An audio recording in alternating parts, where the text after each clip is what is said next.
In the remote hills of eastern Oregon, buried beneath decades of official silence, lies a truth so horrifying that local authorities suppressed it for over a century.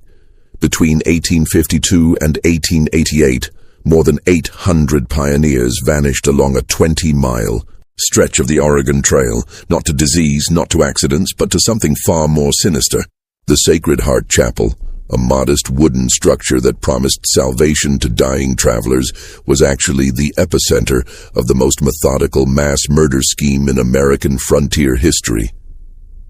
What began as isolated disappearances became a family enterprise so calculated, so ruthlessly efficient, that it redefined evil itself. The Grayson family didn't just kill for money. They perfected it into an art form, keeping meticulous records of every life they took, every family they destroyed, every dream they buried in shallow graves. Before we descend into the darkness that consumed the Grayson family and their victims, I need to ask something of you. This channel isn't for everyone, only for those brave enough to confront the most disturbing truths hidden in America's past. If you're one of the few who can handle these dark revelations, subscribe now and leave a comment telling me what state you're listening from. Your support helps us uncover the stories that others dare not tell. Now let's journey back to 1852, when the Oregon Trail promised hope but delivered horror. The Oregon Trail stretched like a lifeline across the American frontier, carrying dreams westward through 2,000 miles of unforgiving wilderness. For the thousands of families who sold everything they owned for a chance at a new life, each mile represented both hope and peril. Disease, starvation, and natural disasters claimed countless lives. But in the rolling hills of eastern Oregon, death wore a different face. One that smiled with Christian compassion while calculating the value of a family's possessions, the eye. Year 1852 marked the peak of Oregon Trail migration, with over 50,000 people making the treacherous journey west. By the time most wagon trains reached the Blue Mountains of Oregon, they had already traveled nearly 1,800 miles. Families were exhausted, supplies were running low, and the weakest members were often succumbing to trail fever, dysentery, and other ailments that turned dreams of prosperity into desperate struggles for survival. It was in this landscape of vulnerability that Father Mordecai Grayson established the Sacred Heart Chapel in 1851. The weathered wooden structure sat perched on a hill overlooking a natural stopping point along the trail, a place where weary travelers often paused to rest their oxen and bury their dead. To passing pioneers, the chapel represented divine providence, a beacon of hope in the wilderness where they could seek spiritual comfort and, if needed, proper Christian burial for their loved ones. Father Mordecai, a tall, gaunt man in his 40s, with penetrating gray eyes and a voice that commanded respect, had arrived in Oregon territory claiming to be a traveling missionary. He spoke eloquently about his calling to serve the spiritual needs of westward-bound families, and his knowledge of Scripture seemed genuine enough to convince even the most skeptical travelers. Beside him stood his devoted wife, who took the name Sister Constance, a woman whose gentle manner and apparent medical knowledge made her invaluable to families struggling with sick children and dying relatives. Brother Ezekiel, Mordecai's younger sibling, completed the trio that would become synonymous with both salvation and damnation.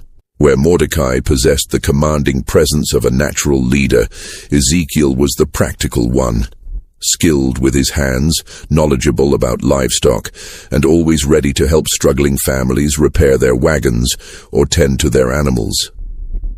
Together, the three created an image of Christian charity that drew desperate families like moths to a flame.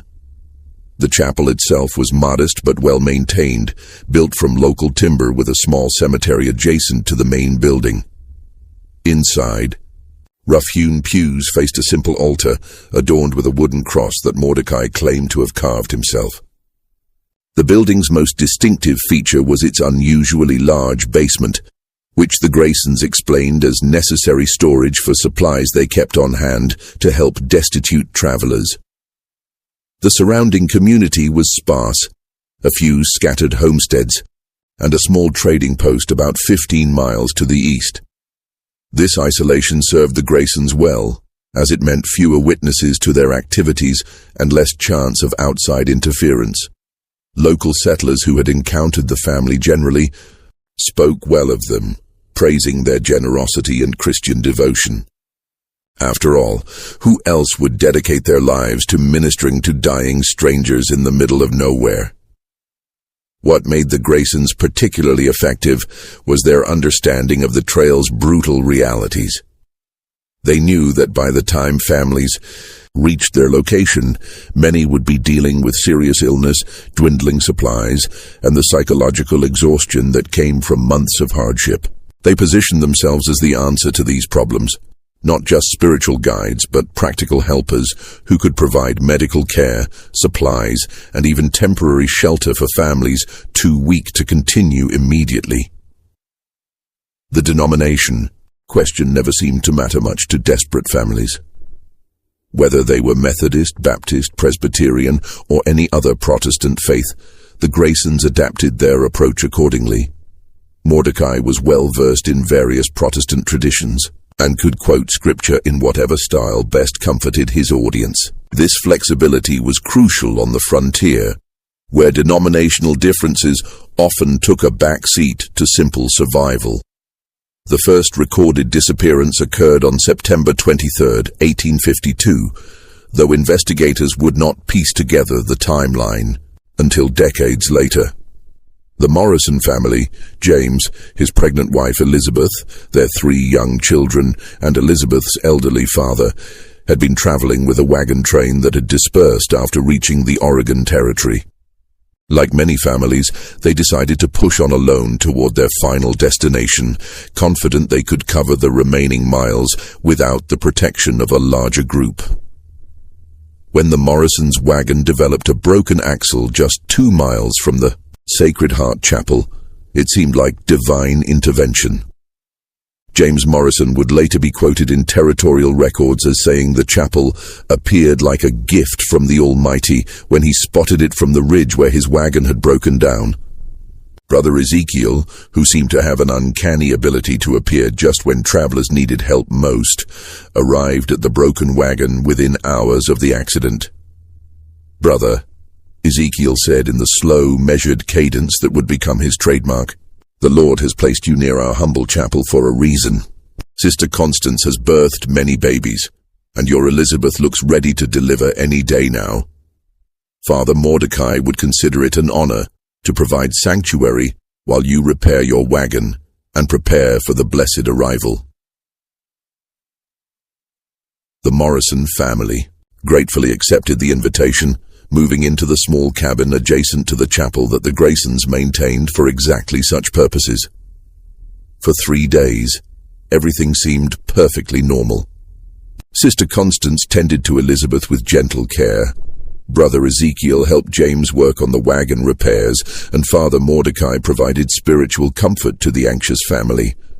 The children played in the chapel yard, while Elizabeth's father, Samuel, rested his arthritic bones in the cabin's comfortable rocking chair. On the 4th day, things began to change. Elizabeth's father was the first to fall ill, complaining of severe stomach cramps and nausea.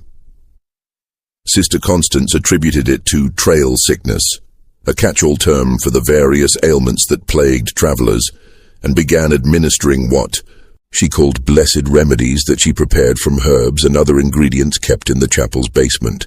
"The Lord provides healing through nature's bounty," she would say while mixing her concoctions, "but sometimes the body must purge itself of toxins before the healing can begin."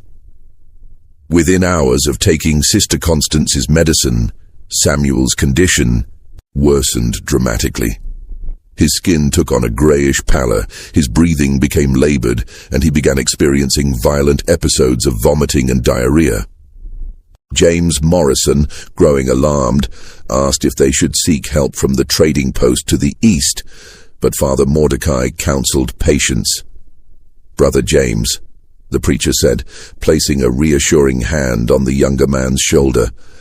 "I have seen this sickness many times on the trail. It must run its course. Moving Samuel now would surely kill him.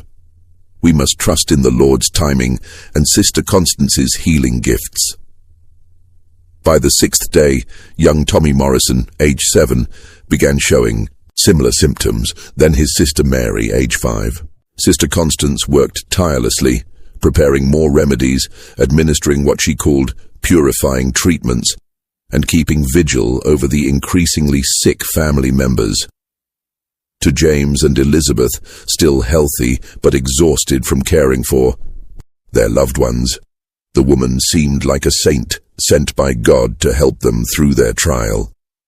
The truth was far more sinister. The blessed remedies that Sister Constance administered with such apparent devotion contained carefully measured doses of arsenic, which the Graysons had discovered could be obtained from local mining operations under the pretense of pest control.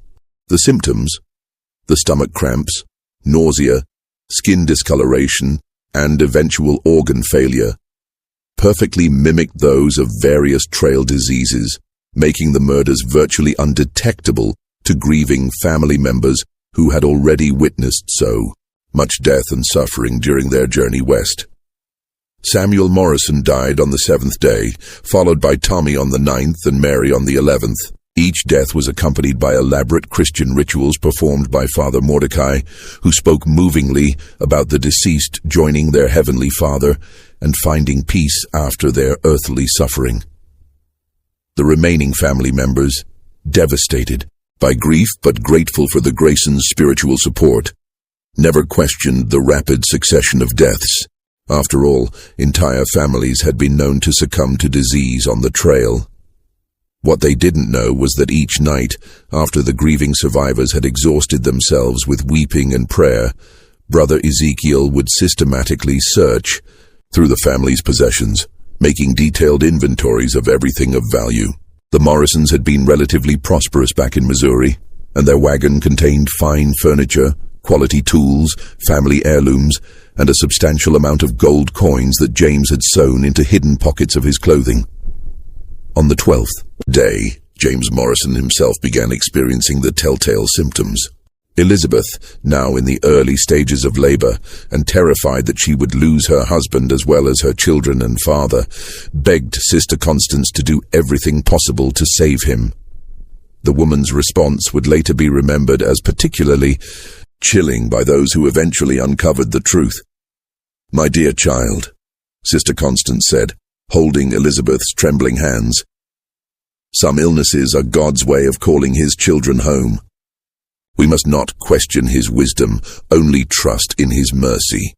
Your husband will join your precious babies in paradise, and you will raise your new child, knowing that your family awaits you in glory." James Morrison died on the 14th day, just hours before Elizabeth gave birth to a son, who would live only long enough to be baptized by Father Mordecai. When Elizabeth herself succumbed to the same mysterious illness 3 days later, the entire Morrison family had been wiped out in less than 3 weeks. To any outside observer who might have inquired about the family's fate, the Graysons had a perfectly reasonable explanation. The Morrisons had arrived sick and exhausted from the trail, had contracted a virulent form of dysentery that sometimes struck entire families, and had died despite the best efforts of Christian caregivers who had risked their own lives to provide comfort in their final hours. Father Mordecai had given them proper Christian burial in the chapel cemetery, and their possessions had been consecrated to the Lord's work, a euphemism for theft that sounded appropriately pious. But the Morrison family's disappearance was only the beginning. The Graysons had discovered something that would transform their lives and terrorize the Oregon Trail for the next 36 years. Murder, when executed with sufficient planning and religious justification, could be extraordinarily profitable. The success of their first family annihilation taught the Graysons valuable lessons that would shape their methodology for decades to come. They learned that isolated families were easier targets than those traveling in groups, that the gradual onset of arsenic poisoning perfectly mimicked common trail ailments, and that their religious authority gave them almost unlimited credibility, with desperate, grieving people who needed someone to blame besides God for their suffering. Most importantly, they discovered that the Oregon Trail provided them with an endless supply of victims who wouldn't be missed for months, if ever. Unlike settled communities where disappearances would be quickly noticed and investigated, the trail was full of transient families whose exact whereabouts were unknown to relatives back east. A family that vanished in Oregon might not be expected to make contact with loved ones for 6 months or more. And even then, the dangers of frontier life provided countless plausible explanations for their silence. The months following the Morrison murders saw the Graysons refining their operation with methodical precision. They established patterns and procedures that would serve them well over the years. Brother Ezekiel became their scout, riding the trail approaches to identify promising targets. Families with obvious wealth, those traveling alone or in small groups, and especially those already dealing with illness or mechanical problems that made them vulnerable to offers of help. Sister Constance developed her poisoning techniques, experimenting with different doses and delivery methods to achieve maximum effectiveness while maintaining plausible deniability. She discovered that arsenic could be easily disguised in herbal teas, medicinal tinctures, and even communion wine, making it simple to administer to entire families under the guise of spiritual or medical care. Father Mordecai, meanwhile, perfected the psychological manipulation that kept victims compliant even as their loved ones died around them. He became expert at reading people's denominational backgrounds and adjusting his theological approach accordingly. For Methodist families, he emphasized divine healing and the power of prayer.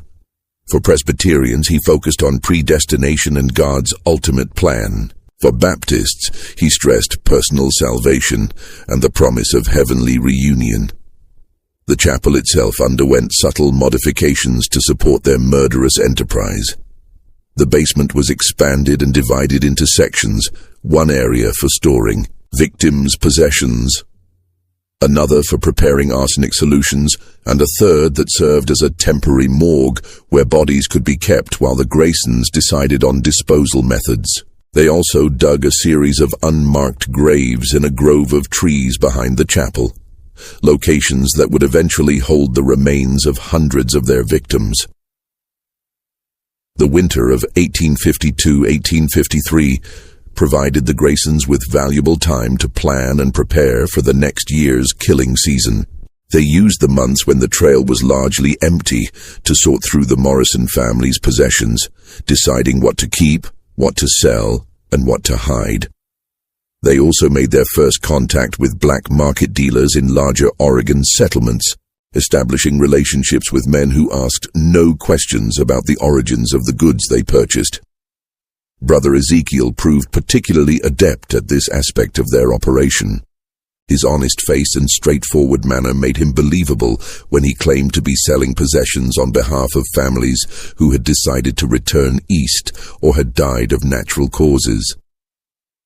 He learned to space out his sales across multiple communities and to target different types of buyers for different categories of goods. Fine furniture and household items went to wealthy settlers looking to improve their homes. Tools and farming equipment were sold to practical farmers. Jewelry and precious metals found their way to merchants who specialized in such items. By spring 1853, the Graysons had transformed from amateur killers into professional predators with a sophisticated understanding of their craft. They had resolved the practical problems of victim selection, murder methodology, body disposal, and profit realization. More importantly, they had created a public persona that made them virtually above suspicion. The spring of 1853 brought renewed trail traffic and fresh opportunities for the Grayson family enterprise. Their second major success came in May when they encountered the Hoffman family, German immigrants who spoke limited English and were traveling with a wagon full of valuable possessions, including fine craftsmanship tools, quality textiles, and a substantial amount of gold coins that represented their life savings. The Hoffmans were ideal victims in many ways. Their language barrier made them dependent on the Graysons for communication with other travelers. Their foreign customs made them seem exotic and potentially suspicious to other trail users, and their obvious wealth made them attractive targets. Additionally, their limited English meant they were less likely to understand subtle warnings or to effectively communicate concerns to other travelers. The family's patriarch, Heinrich Hoffmann, was a skilled clockmaker who had brought his tools and trade goods to establish a business in Oregon. His wife Greta was pregnant with their fourth child, and their 3 existing children ranged in age from 6 to 12. When mechanical problems with their wagon forced them to seek help near the Sacred Heart Chapel, the Graysons saw another opportunity to perfect their deadly craft. This time, they experimented with different approaches. Instead of waiting for the family to develop natural illness, Sister Constance began administering small doses of arsenic almost immediately, disguised as preventive medicine to ward off trail diseases. She convinced the family that the blessed protection she offered would keep them healthy during their recovery period.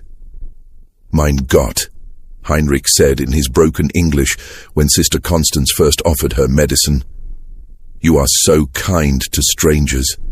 God will bless you for helping us." "God has already blessed us," Sister Constance replied with practiced sincerity, "by giving us the opportunity to serve His children in their time of need." The Hoffman family's murder took nearly a month to complete, but the extended timeline allowed the Graysons to thoroughly inventory their possessions and establish detailed plans for disposing of the valuable clockmaking tools and trade goods. It also gave them time to study the family's routines and relationships, knowledge that would prove valuable in their future operations. By the end of 1853, the Graysons had successfully murdered 3 complete families totaling 16 people, and they had begun to see their operation as a business that required the same careful planning and attention to detail as any other profitable enterprise. They started keeping records, not just of their victims' possessions, but of their methods, their mistakes, and their successes. These records, discovered decades later in the chapel's hidden basement compartments, would eventually provide investigators with a horrifying window into the systematic nature of the Grayson family's crimes. Written in Father Mordecai's precise handwriting, the ledgers contained detailed entries for each family they murdered, including names, dates, possessions taken, disposal methods used, and profits realized from selling stolen goods. The entries were written in a cold, business-like style that treated human lives as inventory items. A typical entry might read, "Morrison family, 5 souls departed September-October 1852. Possessions included 2 gold coins, furniture items, quality tools, bodies interred in Grove Section C. Estimated profit $400. Method, arsenic via medicinal teas. Duration, 17 days. Lessons learned, reduce dose frequency to extend timeline and reduce suspicion." As word of the Graysons' charitable work spread along the trail, they began attracting victims actively seeking their help. Families who had heard about the good Christian folk who provided aid to travelers would sometimes seek out the Sacred Heart Chapel specifically, walking directly into the trap that the Graysons had so carefully constructed. The Graysons' methodical approach to mass murder evolved significantly during their second year of operation. They had learned from their early experiences that success required not just effective killing techniques, but also sophisticated systems for managing every aspect of their deadly enterprise. Father Mordecai, with his analytical mind and leadership skills, began treating their operation like a business that happened to involve murder rather than a series of random killings. The summer of 1854 marked a turning point in their methodology when they encountered the Weatherby family from Tennessee. Charles Weatherby was a former Confederate officer who had decided to seek his fortune in Oregon rather than rebuild his war-torn plantation. He traveled with his wife, Margaret, their twin daughters, Sarah and Susan, aged 15, and Margaret's younger brother, David, a skilled blacksmith who had brought his complete set of professional tools. What made the Weatherby case significant was not just their wealth, though. Charles had converted most of his remaining assets into gold coins and jewelry that he kept hidden in a specially constructed compartment in his wagon. But their intelligence and natural suspicion. Charles had been a military officer, trained to notice details and assess threats. Margaret was an educated woman who had read extensively about trail dangers and was naturally cautious about trusting strangers. When the Weatherby wagon developed wheel problems near the chapel, Charles initially resisted the Graysons' offers of assistance. He had heard stories about travelers who had accepted help from strangers and never been seen again, and something about the isolated location and the convenient timing of Brother Ezekiel's appearance made him uneasy. "I appreciate your Christian charity," Charles told Father Mordecai during their first meeting, "but we've got the skills and tools to handle our own repairs. We'll be moving on directly." Father Mordecai, however, had become expert at reading people and adapting his approach accordingly. Rather than pressing the issue, he withdrew gracefully, mentioning casually that Sister Constance had mentioned seeing signs of sickness in the area, possibly cholera or dysentery, and suggesting that the family might want to consider staying, put until they were certain none of them had been exposed. "Of course, Brother Charles," Mordecai said with apparent understanding. "A wise man protects his family. But I would feel remiss in my Christian duty if I didn't mention that Sister Constance has been treating several cases of trail fever in the past weeks. The symptoms can take time to manifest, and traveling while infected can spread the disease and weaken the body's defenses." The mention of disease had exactly the effect Mordecai intended. Margaret Weatherby, already exhausted from months of trail life and worried about her daughter's health, began to reconsider their quick departure. When young David developed a mild fever the next day, a fever that Sister Constance claimed was an early symptom of the regional sickness, the family's resistance crumbled. "Perhaps," Margaret suggested to her husband, "we should accept their offer of shelter, just until we're certain David isn't seriously ill." Charles agreed reluctantly, but his military training made him maintain a level of alertness that posed a challenge for the Graysons. Unlike their previous victims, who had been desperate and grateful, Charles watched everything with calculating eyes and asked pointed questions about the family's background and the fate of other travelers who had sought their help. The Graysons adapted by providing him with carefully crafted stories about their successful treatment of previous families. They showed him the chapel cemetery, pointing out graves that they claimed belonged to travelers who had arrived already dying and had received proper Christian burial. They even introduced him to testimonial letters, forged documents supposedly, written by grateful families who had recovered from serious illnesses and continued safely to their destinations. "Brother Charles," Father Mordecai said one evening as they sat on the chapel porch, "I understand your caution. A man who has served his country learns to trust carefully. But consider this. If we meant you harm, would we not have acted by now? Would we not choose easier targets than a trained soldier with weapons and watchful eyes?" The psychological manipulation was subtle, but effective. By acknowledging Charles's suspicions and military background, Mordecai made him feel respected and intelligent. By pointing out that he would be a difficult target, the preacher made the idea of being targeted seem less likely. Most importantly, by demonstrating apparent openness and honesty, he gradually lowered Charles's defenses. The actual murders of the Weatherby family took nearly 6 weeks to complete, representing the longest timeline the Graysons had yet attempted. Sister Constance began with extremely small doses of arsenic, administered through water that she claimed had been blessed for healing and recommended for preventing the spread of disease. The doses were so small that the symptoms developed, very gradually appearing to be natural illness rather than poisoning. David, the youngest and physically weakest member of the family, succumbed first. His death seemed to confirm Sister Constance's warnings about the regional sickness, and the family's gratitude for her care during his final days made them even more trusting of her medical knowledge. Margaret was next, developing symptoms that Sister Constance attributed to the strain of nursing David through his illness. Charles, trained to analyze battlefield situations, began to notice patterns that disturbed him.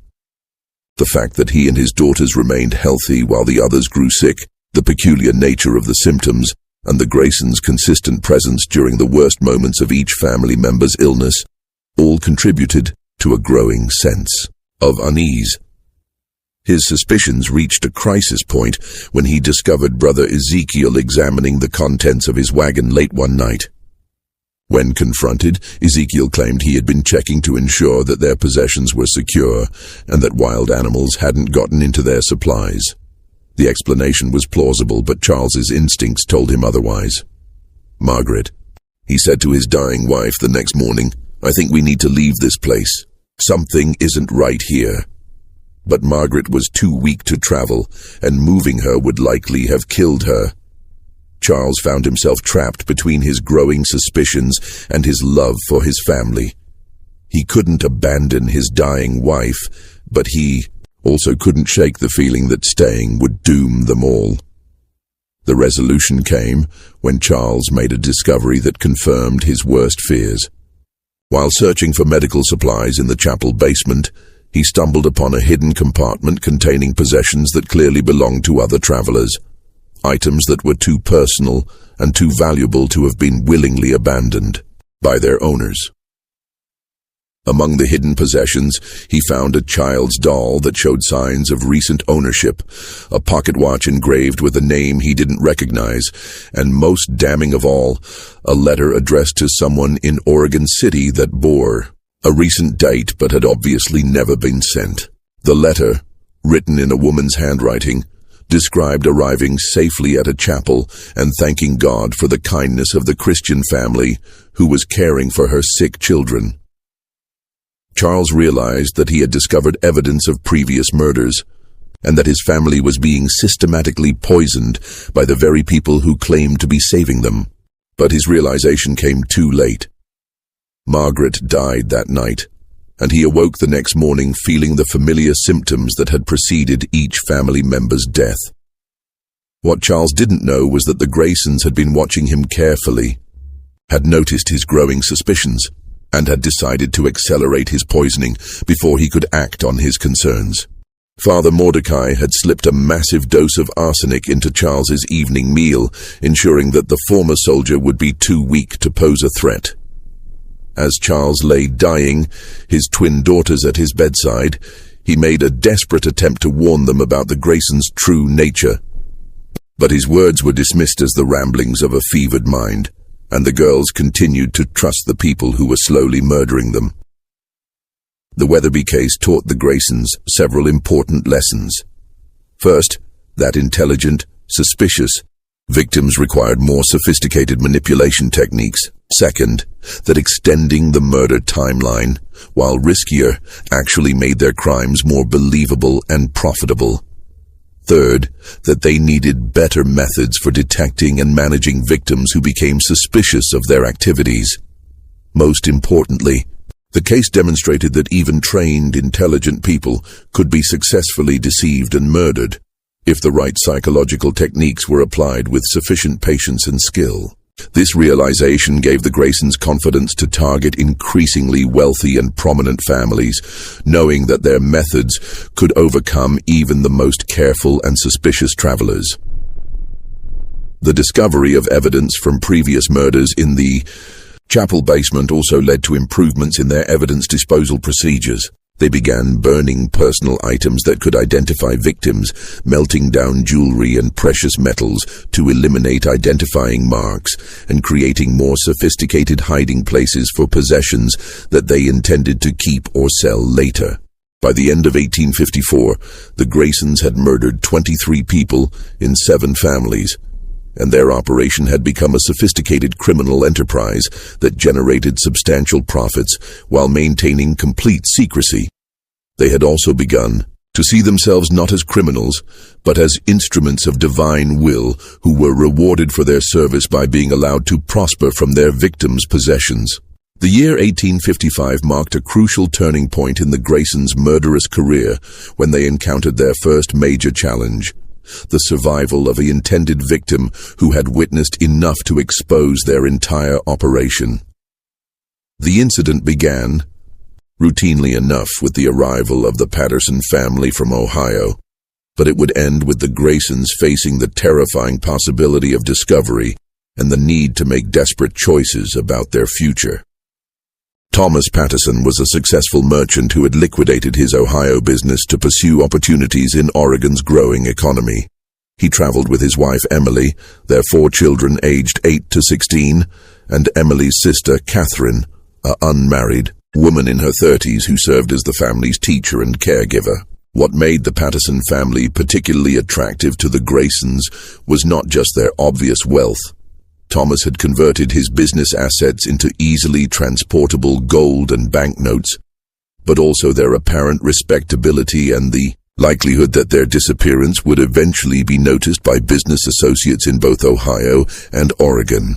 The family's wagon train had dispersed near the Blue Mountains, and they were traveling alone when they encountered Brother Ezekiel, approximately 5 miles from the Sacred Heart Chapel. Their wagon had not broken down, and none of the family members were obviously ill, but Ezekiel had learned to create opportunities rather than simply wait for them to occur. "Good afternoon, brother," Ezekiel called out as he approached the Patterson wagon. "I couldn't help but notice your fine team of oxen. That's quality livestock right there. You folks wouldn't happen to be interested in trading for some fresh supplies, would you? We keep a good stock at the chapel just ahead." Thomas Patterson was a shrewd businessman who had learned to evaluate offers carefully before making decisions. He was interested in the possibility of obtaining fresh supplies, but something about Ezekiel's manner, perhaps too friendly, too eager, made him cautious. "We appreciate the offer," Thomas replied, "but we're well supplied for the remainder of our journey. We'll be moving on directly." Ezekiel, however, had prepared for this response. Of course. But I wonder if I might mention something that could save your family considerable trouble. Sister Constance, that's our medical woman. She's been treating several cases of mountain fever in recent weeks. Nasty business, that. Takes hold gradually, and by the time folks realize they're sick, they're too weak to travel safely. The mention of disease had its intended effect on Emily Patterson, who immediately began worrying about her children's health. "Mountain fever?" she asked. "We haven't heard anything about disease in the area." "Well, ma'am," Ezekiel said with practiced concern, "it's not something folks like to talk about. Bad for business, if you know what I mean. But Sister Constance, she's got remedies that can prevent it if administered before the symptoms appear. Might be worth your while to stop by the chapel, just to have your family examined." Thomas remained skeptical, but Emily's maternal instincts had been activated. The idea that her children might be exposed to a dangerous disease without her knowledge was terrifying, and the possibility of prevention was too valuable to ignore. "Thomas," she said quietly, "perhaps we should at least speak with this medical woman. If there's disease in the area, shouldn't we take precautions?" Reluctantly, Thomas agreed to visit the chapel, telling himself that they would simply get information about the supposed disease and then continue their journey. He had no way of knowing that this decision would lead to the most harrowing experience of his life and the near destruction of his entire family. The Graysons received the Patterson family with their usual combination of Christian warmth and subtle manipulation. Father Mordecai impressed Thomas with his knowledge of business and his apparent familiarity with commercial conditions in Oregon. Sister Constance charmed Emily with her gentle manner and her obvious affection for children. Brother Ezekiel entertained the Patterson children with stories of frontier life and demonstrations of his various practical skills. Within hours of their arrival, the family had agreed to spend the night at the chapel to allow Sister Constance to examine everyone for signs of mountain fever. The examination revealed, predictably, that several family members showed early symptoms that required immediate treatment with Sister Constance's preventive remedies. Catherine Patterson, Emily's sister, was the first to receive treatment. As an unmarried woman with no children of her own, she had devoted her life to caring for her sister's family and was particularly concerned about the children's health. She eagerly accepted Sister Constance's medicine and encouraged the others to do the same. But Catherine was also the most observant member of the family, and she possessed a naturally analytical mind that made her notice details that others might miss. On the second night of their stay, she observed Brother Ezekiel making what appeared to be a careful inventory of their wagon's contents. When she mentioned this to Sister Constance, the older woman dismissed it as routine concern for their security. "Brother Ezekiel checks all our guests' possessions," Sister Constance explained. "We've had problems with theft in the past, and we want to ensure that nothing goes missing while families are under our care." The explanation seemed reasonable. But Catherine continued to notice small details that troubled her. The way Father Mordecai's eyes lingered on Thomas's gold watch. The fact that Sister Constance always prepared her medicines in private, never allowing anyone to observe the process. The peculiar coincidence that every family member who received treatment seemed to develop symptoms that required additional treatment. Catherine's suspicions reached a critical point on the fourth day, when she discovered Sister Constance adding a white powder to the medicine intended for young Timothy Patterson, the family's youngest child. When Catherine asked about the powder, Sister Constance claimed it was blessed salt that enhanced the healing properties of the herbs. But Catherine had grown up in Ohio, where her father had been a pharmacist, and she recognized the crystalline appearance of the powder as inconsistent with ordinary salt. More importantly, she noticed that Sister Constance became nervous and defensive when questioned about her methods, quite different from the serene confidence she usually displayed. That evening, Catherine made a decision that would save her life and the lives of her surviving family members. Instead of taking her prescribed medicine, she pretended to drink it while actually spitting it into a handkerchief. She also managed to convince young Timothy to do the same, telling him it was a game they could play together. The results were dramatic and terrifying. While Thomas, Emily, and the three older children continued to weaken from their treatments, Catherine and Timothy remained healthy. More importantly, Catherine began to notice that the sickest family members were those who had been most compliant with Sister Constance's medical regimen. By the sixth day, 2 of the Patterson children had died, and Thomas was clearly dying. Emily, though weak, was still conscious and alert enough to have a conversation with her sister. It was during this conversation that Catherine made the decision to share her suspicions. "Emily," she whispered, "I think these people are poisoning us. I think they're killing our family." Emily's initial reaction was disbelief and anger. The idea that the kind Christian family who had been caring for them could be murderers seemed impossible. But as Catherine explained her observations and the pattern of symptoms, Emily began to see the horrible truth. "What can we do?" Emily asked. "Thomas is dying, the children are dying, and we're too weak to travel." Catherine had been preparing for this question. "We have to get away from here, even if it kills us. Staying here will definitely kill us. And we have to take Timothy. He's the only other one who hasn't been taking the medicine." The escape plan that Catherine devised was desperate and dangerous, but it represented their only chance for survival. She waited until the early hours of the morning when the Graysons were asleep, then helped Emily and Timothy slip out of the cabin.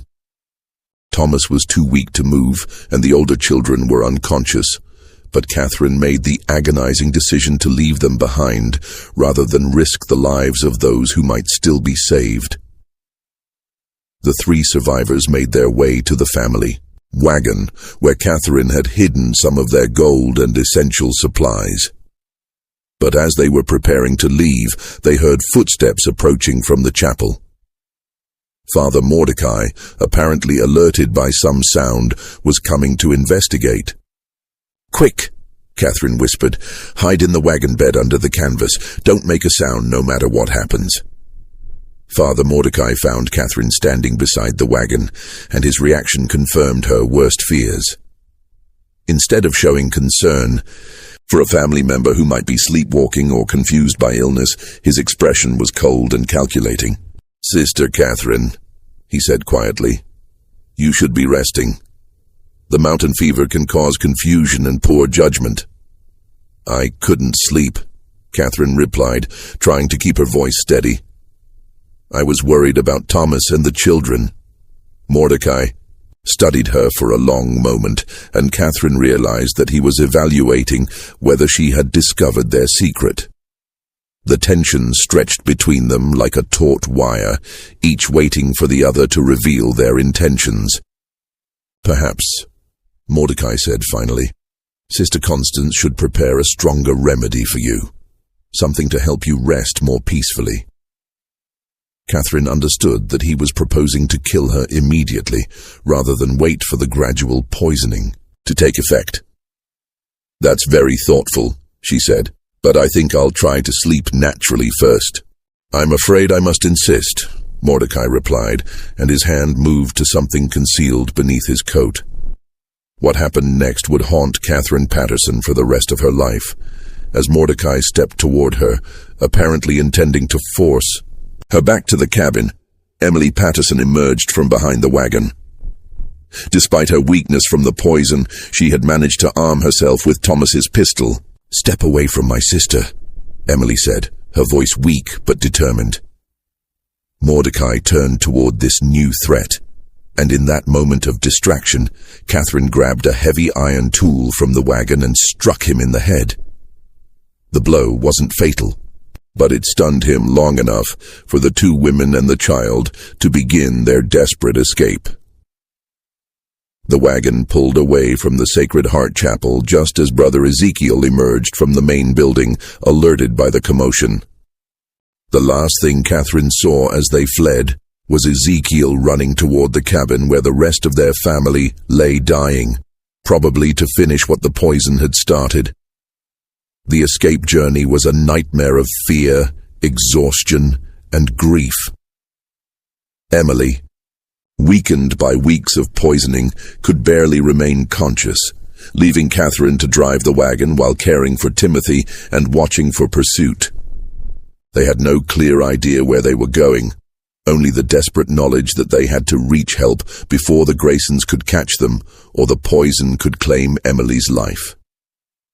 For 3 days, they traveled through unfamiliar territory, following what appeared to be old hunting trails and hoping to encounter other travelers or settlements. Timothy, traumatized by the loss of his family and the terrifying escape, barely spoke.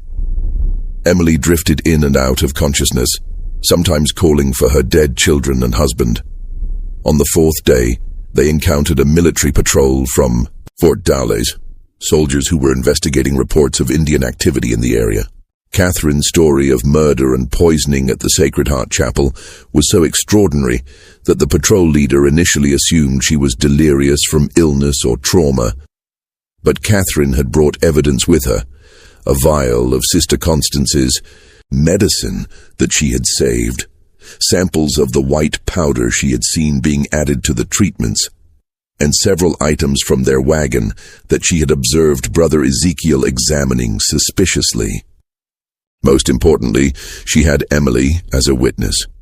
And although Emily was barely coherent, her symptoms were consistent with arsenic poisoning. The military investigation that followed would expose the true scope of the Graysons' crimes, but it would also reveal that the 3 family members had escaped just in time. When soldiers arrived at the Sacred Heart Chapel, They found Thomas Patterson and his 3 older children dead, their bodies showing clear signs of arsenic poisoning. The Graysons themselves had vanished, taking with them most of the stolen possessions that had been hidden in the chapel basement. The discovery of the basement storage areas provided investigators with their first glimpse into the systematic nature of the Graysons' murders. Hidden compartments contained possessions from dozens of families, carefully sorted and catalogued. Most shocking of all were the detailed records that Father Mordecai had kept, documenting each family's murder with the cold precision of a business ledger. The records revealed that the Patterson family had been the Graysons' 37th intended victim group, and that over a period of less than 3 years, they had murdered more than 150 people. The entries described not just the murders themselves, but also the profits realized from selling stolen goods and the lessons learned from each successful operation. Catherine Patterson's survival and testimony marked the beginning of the end for the Grayson family enterprise. But it would take years for authorities to fully understand the scope of their crimes and track down the perpetrators. Meanwhile, the knowledge that such evil could hide behind a facade of Christian charity sent shockwaves through trail communities and fundamentally changed how travelers approached strangers offering help. The psychological impact on the 3 survivors was devastating and permanent. Emily Patterson never fully recovered from the arsenic poisoning and died within a year of their escape, her body too damaged by the toxic treatments to sustain life. Timothy grew to adulthood bearing the scars of his childhood trauma, never able to trust religious authorities and plagued by nightmares about the chapel and the deaths of his family members. Catherine Patterson became obsessed with exposing the EY Graysons and ensuring that they faced justice for their crimes. She provided testimony to military investigators, territorial authorities, and eventually federal marshals, becoming the primary witness whose survival made prosecution possible. Her detailed recollections of the family's methodology and the contents of their secret records would prove crucial in understanding the full extent of their criminal enterprise. But the Graysons had not been idle during their escape from the Sacred Heart Chapel. With years of experience in covering their tracks and substantial financial resources accumulated from their victims, they had prepared for the possibility of discovery and had developed contingency plans for continuing their operations in new locations. The manhunt for the Grayson family began in earnest in the fall of 1855, but the fugitives had several crucial advantages that allowed them to evade capture for nearly 2 years.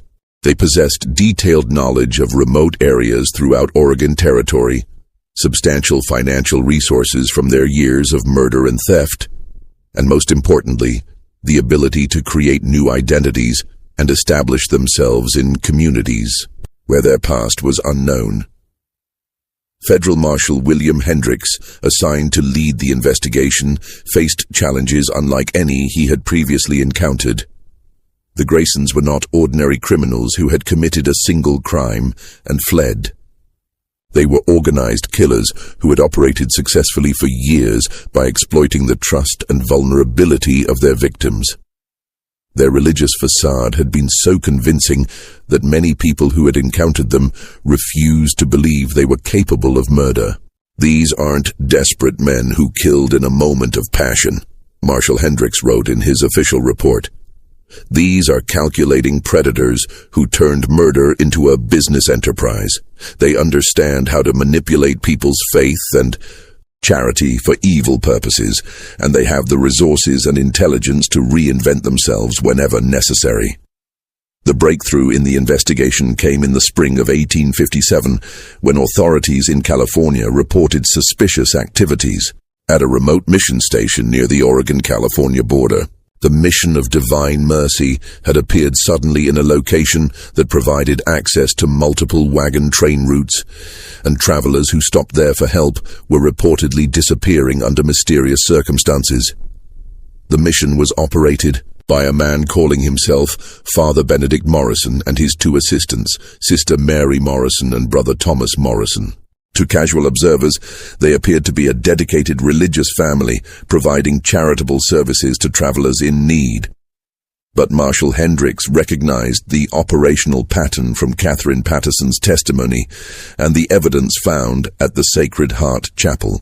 The mission's location was strategically chosen to intercept families traveling between Oregon and California, groups who were often isolated, exhausted, and vulnerable to offers of assistance. The building itself was larger than the original chapel, with expanded basement areas and multiple outbuildings that could serve various purposes in a murder and theft operation. Most significantly, local authorities in Northern California had received reports of missing families that matched the Graysons' preferred victim profile. Wealthy families traveling alone or in small groups would seek help at the mission and then simply vanish, leaving no trace of their planned destinations or current whereabouts. Marshal Hendricks assembled a team of federal agents and military personnel to investigate the mission, but he was determined not to repeat the mistake that had allowed the Graysons to escape from the Sacred Heart Chapel. This time, the approach would be carefully planned and executed to prevent the suspects from fleeing or destroying evidence. The investigation team spent several weeks conducting surveillance of the mission from concealed positions in the surrounding hills. What they observed confirmed their worst suspicions. The Morrison family was indeed the Graysons, and they had not only resumed their murderous activities, but had refined their methods based on their previous experience. During the surveillance period, agents witnessed the arrival of the Henderson family from Missouri, a prosperous farming family with 4 children who were traveling to California to establish a new homestead. The family's wagon was loaded with farming equipment, household goods, and what appeared to be substantial financial resources. The Graysons' approach to the Henderson family followed their established pattern with disturbing precision. Father Mordecai, now calling himself Father Benedict, greeted the family with apparent warmth and immediately began assessing their wealth and vulnerability.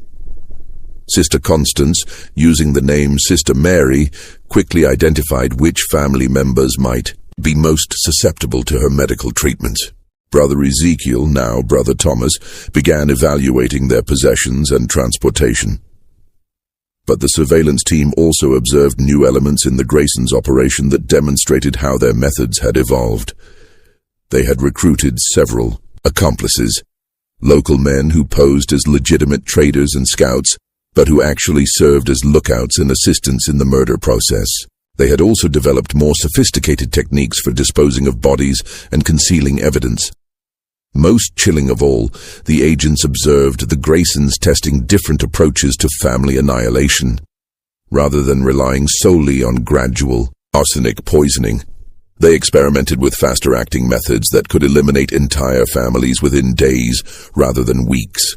They had apparently concluded that their previous timeline was too risky and that quicker murders would be less likely to attract attention. Marshal Hendricks faced a terrible dilemma as he watched the Henderson family being drawn into the Graysons' trap. Intervening immediately might save the Henderson family, but it would also allow the Graysons to escape again, potentially to resume their activities elsewhere. Waiting for more evidence might provide the proof needed for successful prosecution, but it would almost certainly result in the deaths of innocent people. The decision was made for him when one of his agents observed Brother Ezekiel administering what appeared to be a large dose of poison to the youngest Henderson child. The boy, who had been healthy and active that morning, suddenly became violently ill after drinking milk that Ezekiel had personally delivered to him. "We move now," Hendricks told his team. "We can't let another family die while we gather evidence." The raid on the mission of Divine Mercy began at dawn on June 15, 1857, nearly 2 years after the Graysons' escape from the Sacred Heart Chapel. Federal agents and military personnel surrounded the compound while the family was still asleep, preventing any possibility of escape or evidence destruction. What they found inside the mission buildings exceeded even their worst expectations. The basement areas contained possessions from at least 20 families, far more than could have been accumulated during the Graysons' brief time at this location. Hidden compartments revealed detailed records of murders committed not just in Oregon and California, but also in other territories where the family had apparently operated before establishing their Oregon base. The records painted a picture of criminal enterprise that spanned more than a decade and multiple states. The Graysons had been murdering travelers and stealing their possessions since at least 1845, moving from location to location as circumstances required, and leaving behind a trail of death that investigators were only beginning to understand. Father Mordecai's journals contained entries that revealed the psychological evolution of the family's criminal activities. Early entries showed some evidence of guilt and religious justification for their actions, with Mordecai convincing himself that he was providing mercy to suffering travelers while being rewarded by God for his charitable work. But later entries demonstrated a complete abandonment of any moral considerations.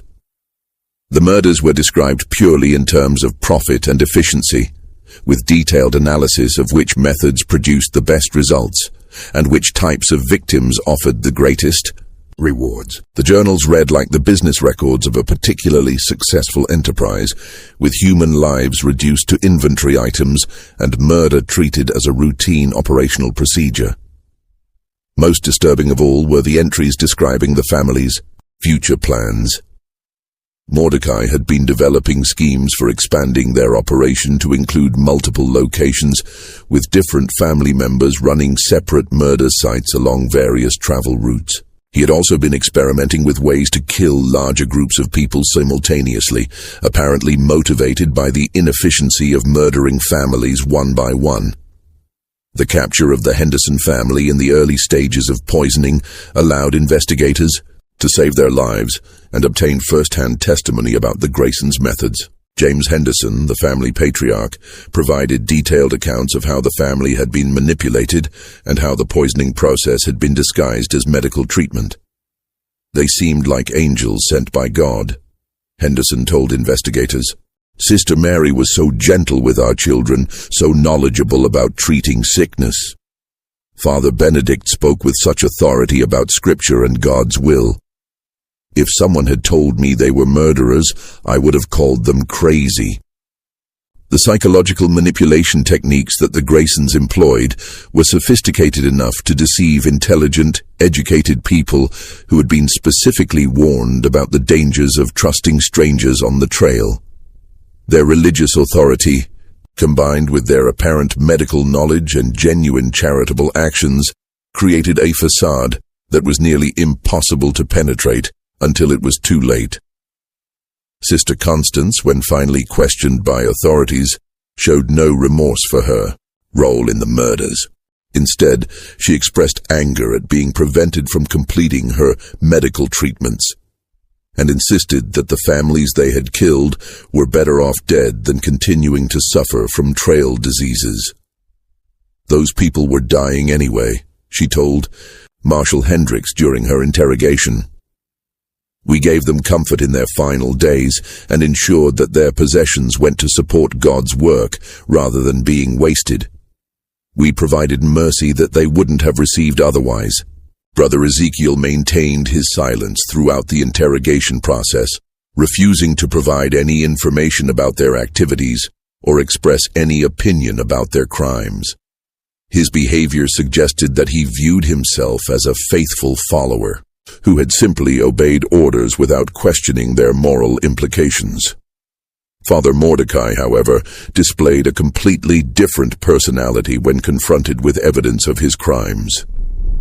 The charming, authoritative preacher disappeared, replaced by a cold, calculating killer who showed no emotion when presented with testimony from survivors or evidence of his victims' suffering. "You people don't understand what we accomplished," he told investigators. "We eliminated the weak and the diseased. We redistributed wealth from those who couldn't protect it to those who could use it effectively, and we provided spiritual comfort to people who would have died horrible deaths anyway. We were instruments of natural selection and divine will." The scope of the Graysons' crimes continued to expand as investigators analyzed their records and connected them to unsolved disappearances throughout the Western Territories. Families that had vanished without explanation, isolated graves discovered by later travelers, and reports of mysterious illnesses at remote religious sites all began to form a pattern that pointed to the Graysons' involvement. By the time the investigation was complete, authorities had connected the family to the murders of more than 800 people across multiple states and territories. The actual number was likely higher, as many of their victims had been transient families whose disappearances had never been officially reported or investigated. The trial of the Grayson family began in September 1857 and quickly became one of the most sensational criminal proceedings in American frontier history. The prosecution, led by Territorial Attorney General Samuel Morrison, faced the challenge of presenting evidence of crimes that had been carefully concealed and victims who were no longer alive to testify. The key to the prosecution's case was the meticulous records that Father Mordecai had kept throughout their criminal career. These journals provided detailed accounts of individual murders, methods used, possessions stolen, and profits realized, written in Mordecai's own handwriting and containing information that only the perpetrators could have known. The records served as confessions that could not be disputed or explained away. Catherine Patterson's testimony provided crucial context for understanding how the murders were carried out and how the family had been able to deceive their victims so effectively. Her survival story demonstrated both the systematic nature of the Graysons' methods and the psychological manipulation techniques they employed to maintain control over their victims. The Henderson family's testimony showed that the Graysons had continued and refined their murderous activities even after their escape from the Sacred Heart Chapel. Their account of the attempted murders at the Mission of Divine Mercy proved that the family had learned from their previous mistakes and had developed even more efficient methods for killing entire families quickly. Perhaps most damaging to the defense was the physical evidence found at both the Sacred Heart Chapel and the Mission of Divine Mercy. Investigators had discovered not just possessions from murdered families, but also the tools and supplies used in the poisoning process, detailed maps showing the locations of unmarked graves, and correspondence with black market dealers who had purchased stolen goods. The defense attorneys attempted to argue that the family had been providing legitimate medical care to sick travelers, and that the deaths had been caused by diseases contracted during trail travel rather than deliberate poisoning. They suggested that the possession of other families' belongings could be explained by legitimate purchases or inheritance from grateful patients who had died despite their care. But the prosecution was able to demonstrate that the patterns of death at locations operated by the Graysons were statistically impossible unless deliberate murder was involved. Expert medical testimony confirmed that the symptoms described by survivors were consistent with arsenic poisoning rather than natural trail diseases. Most importantly, the family's own records clearly described their activities as murder committed for profit rather than medical treatment provided for charitable purposes. The trial lasted 6 weeks and attracted national attention as newspapers across the country reported on the systematic murder of trail families by people posing as Christian missionaries. The case highlighted the vulnerability of westward migrants and the ease with which predators could exploit the trust and desperation of families seeking help in isolated areas. Father Mordecai Grayson was convicted on charges of multiple murder and sentenced to death by hanging. Sister Constance Grayson was also convicted of murder and sentenced to life imprisonment, making her one of the first women in American frontier history to receive such a severe sentence for criminal activity. Brother Ezekiel Grayson was convicted as an accessory to murder and sentenced to 20 years in territorial prison. The executions and imprisonment of the Grayson family marked the end of one of the most horrific criminal enterprises in American frontier history. But the impact of their crimes extended far beyond the immediate victims and their families. The case fundamentally changed how travelers approached offers of help from strangers and led to increased military patrols along major travel routes. Religious communities throughout the frontier territories were forced to confront the reality that their faith and charitable instincts could be exploited by predators who understood how to manipulate Christian charity for evil purposes. Many legitimate missionaries and religious workers found that their efforts to help travelers were met with suspicion and fear as people struggled to distinguish between genuine charitable work and potential criminal activity. The Graysons' crimes also exposed significant weaknesses in frontier law enforcement and communication systems. The family had been able to operate for more than a decade without detection, partly because there was no effective way for authorities in different territories to share information about suspicious activities or missing persons. The case led to improvements in inter-territorial communication and the establishment of more systematic approaches to investigating missing persons reports. Catherine Patterson, the survivor whose testimony had been crucial to the prosecution, never fully recovered from her traumatic experience with the Grayson family. She spent the remainder of her life advocating for improved protection of travelers and working with law enforcement agencies to identify and investigate suspicious activities at remote religious sites.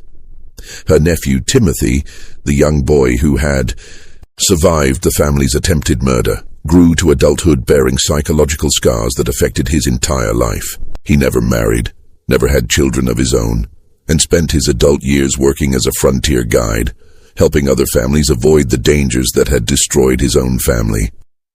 The physical locations where the Graysons had operated were abandoned and eventually destroyed by local communities that wanted to eliminate all traces of the horrible crimes that had been committed there. The Sacred Heart Chapel was burned to the ground in 1858, and the Mission of Divine Mercy was dismantled and its materials used for other construction projects. But the psychological impact of the Graysons' crimes lingered for generations. Families throughout the Western Territories told stories about the false missionaries who had murdered hundreds of innocent people, using these tales as warnings about the dangers of trusting strangers who offered help on isolated trails. The case also raised disturbing questions about the nature of evil and the capacity for ordinary people to commit extraordinary crimes. Father Mordecai, Sister Constance, and Brother Ezekiel had not been obviously deranged or visibly dangerous individuals. They had been intelligent, articulate people who had successfully posed as charitable Christians for more than a decade. Their ability to maintain their facade while systematically murdering innocent families challenged fundamental assumptions about human nature and the reliability of religious authority. The case demonstrated that evil could be methodical, organized, and sustained over long periods by people who appeared to be pillars of their communities. Perhaps most disturbing of all was the realization that the Graysons had genuinely believed that their actions were justified and had convinced themselves that they were performing a service by eliminating weak and diseased travelers while redistributing their possessions to more deserving recipients. Their self-righteousness and lack of remorse suggested a form of moral corruption that was far more dangerous than simple greed or desperation. The legacy of the Grayson family murders serves as a reminder that the American frontier was shaped not just by the courage and determination of honest pioneers, but also by the predators who sought to exploit their vulnerability and trust. The 800 people who died at the hands of the false missionaries represent a dark chapter in the story of westward expansion, a chapter that reveals the full range of human capacity for both good and evil. Their story stands as a testament to the importance of vigilance, the dangers of blind trust, and the terrible price that innocent people can pay when evil disguises itself as righteousness. In the end, the Graysons' crimes remind us that the most dangerous predators are often those who understand exactly how to exploit our noblest instincts for their own malevolent purposes. Today, more than a century and a half after the Graysons met their justice, their story continues to haunt the collective memory of the American West. The families they destroyed, the trust they betrayed, and the lives they cut short serve as permanent reminders that evil can flourish anywhere. Human vulnerability and desperation create opportunities for exploitation.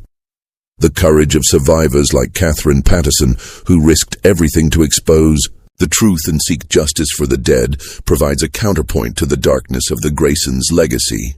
Her testimony not only brought the killers to justice, but also saved countless future lives by alerting authorities and the public to the dangers posed by predators who used religious authority to mask their criminal activities. In remembering the Grayson family's crimes, we honor not just the victims who died, but also the survivors who found the strength to fight back against evil and ensure that justice was finally served. Their story reminds us that even in humanity's darkest moments, there are always those who will stand up for truth and refuse to let evil triumph unchallenged. What do you think about this chilling tale from America's frontier past? Does it change how you view the romanticized stories of westward expansion? The Grayson family's systematic exploitation of Christian charity reveals the darkest aspects of human nature and the terrible price of misplaced trust. If this story has given you chills and made you think about the hidden dangers that lurked on the frontier trails, share it with someone who loves dark historical mysteries. Hit that like button to support content that brings these forgotten horrors to light, and subscribe so you never miss the disturbing truths that shaped America's past. The next time you hear stories about the brave pioneers who conquered the American West, remember that they also had to survive predators like the Graysons, people who turned murder into a family business and hid their evil behind the mask of religious devotion.